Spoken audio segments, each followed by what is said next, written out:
class exercise time.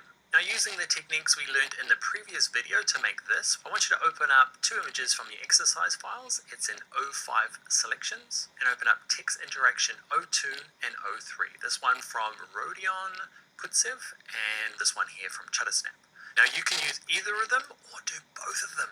And I want you to get the text to interact with these leaves in some way, and the same with this one, maybe nestle it in there somewhere. So let's look at the class projects.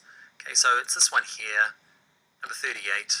Open up either of those images, create your own text, and then use a mixture of the tools you've learned in this class. It's going to be a lot of quick selection, duplicating that background layer, adding a layer mask, fixing that layer mask with a selector mask if you need to, you don't have to.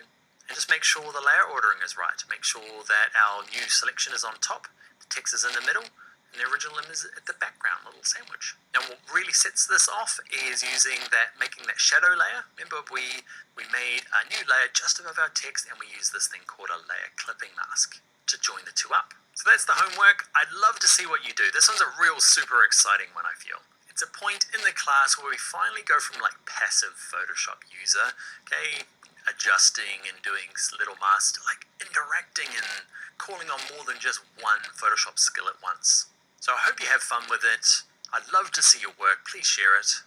Either the project's part of this website or in the comments. Better yet, share it with me on Instagram. I am Bring Your Own